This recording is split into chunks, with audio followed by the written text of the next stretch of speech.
Don't worry about it. You can do that with your front foot. You can do your back foot. You can switch stances.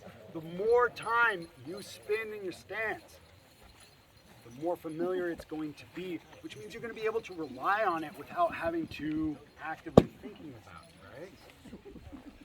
right? Right? And that's what we want to be able to do. But fighting is hard enough, you know? So being able to be home here at any point in a fight and come back to it, that's really what we want to get at, okay? Now, the second section that we're going to go over is grips and guards, okay? We're going to talk about grips right now. But before we get into that, who can tell me the difference between a grip and a guard? What was the question? What's the difference between a grip and a guard? The grip is only how you hold the sword. But you don't just get to ask the question and then come on, Joe. I can't hear you, so I assume other people can't hear you too. Anybody? Sir? Grip is how you're holding the sword. A guard is the position of your sword and as opposed to your enemy. 100%, guys. 100%.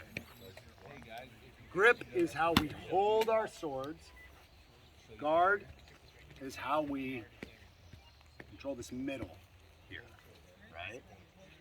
So, when we are holding the sword, okay, what we want to do first is pinch, okay? Pinch between your index finger and your thumb. You should be able to do this, okay? Then, you're going to wrap your middle, ring, and pinky finger around, but what you're not going to do is grab, okay? What's the difference between a grip and a grab? Finesse. Say it again. Finesse. 100%. I love it. I love it. I love it. These fingers do this. Add that extra little bit of whip. See how I'm not even really extending and contracting my elbow to get that little bit of whip here? I'm simply pinching, and I'm using these three fingers to add that little bit of whip, okay? Mind if I use it real quick? We're out here. I can use my arm all day, right? What, Jamie? Louder! I can't, like, guys, listen, I'm from the low desert, okay? I'm not used to all this stuff called water in the air. This is about as high as my voice is getting right now. I apologize for that, but yeah, there's like the miasma stuff in the air that I am like, totally allergic to. So, you guys are more than welcome to come in, though. That level right there was good trees. Thanks, Dad. So, if we're here, okay, if we are here though, I don't have all the time in the world to be swinging from a backpack, right? So, I have to rely on my grip, okay? And as I get further out, like I said, it adds that extra little bit of whip, almost like casting a fishing rod, right, at my opponent, okay? So, we pinch, right?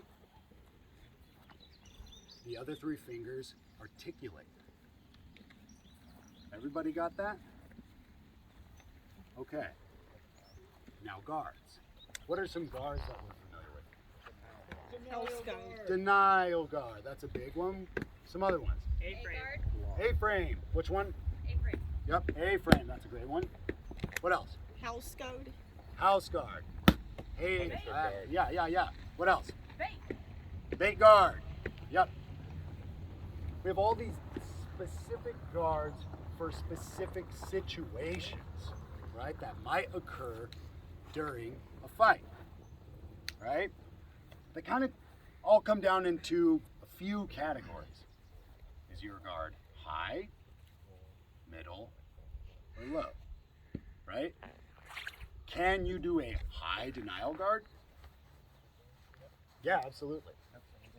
What about a low bait guard? 100%, okay? So let's take this to a very basic level. At what range would we want to affect a high guard? Long range, maybe. Maybe. Why? Your arm is closer to the rest of your body. Great. What about low guard?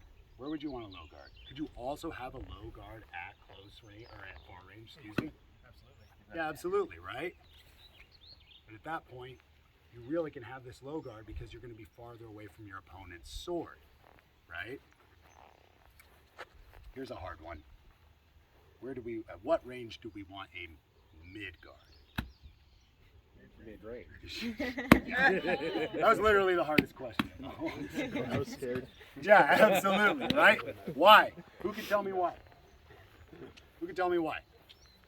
Because you have to take both quadrants, right? Your upper and your lower shots seriously at mid-range. Everything's game, right? What about close range? Yeah, you could do a mid. What else? High guard? Yeah, why? Because you're closer together, so it's easier to whip down to the bottom or the top. Absolutely, right? If I'm up here, right? I'm getting underneath the sword, sure. The idea here, guys, is that you can apply these concepts really any range, but you have to be aware of the consequences. Okay? You have to be aware of the consequences. Alrighty? Now, who can tell me what they think our next thing we're going to talk about is? We talked about stance. Yeah, buddy.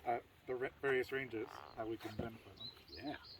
Right? The various ranges. What are our various ranges? A, B, and C. Okay, that's one way of describing them. What else? Green, yellow, red. Red, yellow, green. What else?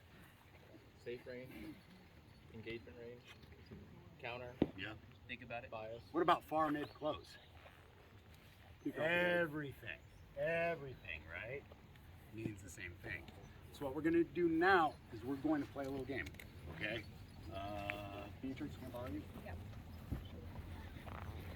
What we're going to do here is we're going to play a lead and follow game. Okay?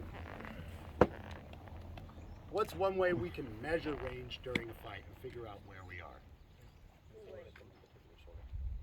Touch him with the sword. If you can So hit him what? at the tip of your sword or not. Yeah, right?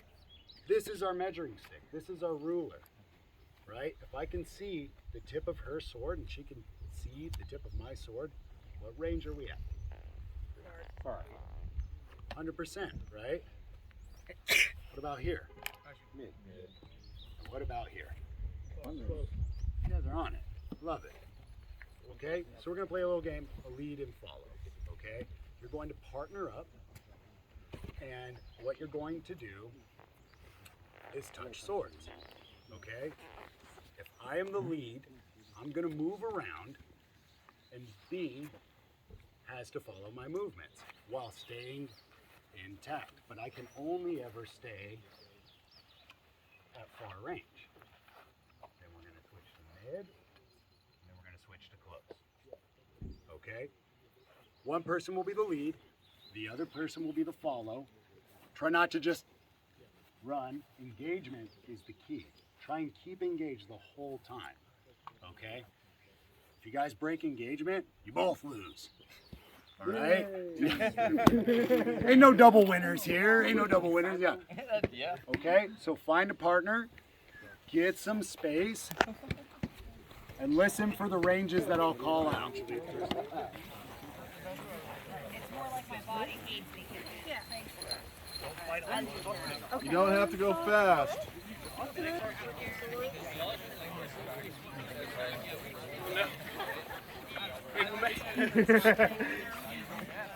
You want to play with me now? We can do mid. Sure, you want? I'll leave? Sure. Go ahead.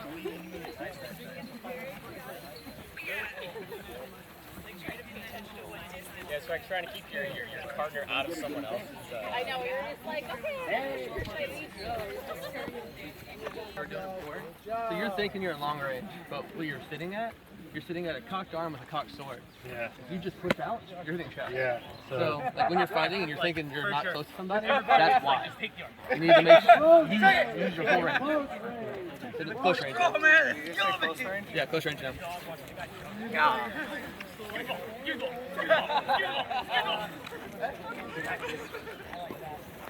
More, the slower you can move, right? And then the closer you get, the quicker you move, but the space between movements gets longer.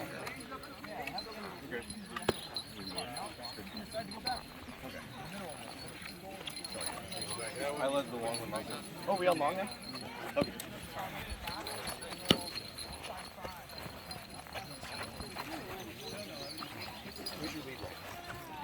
Oh.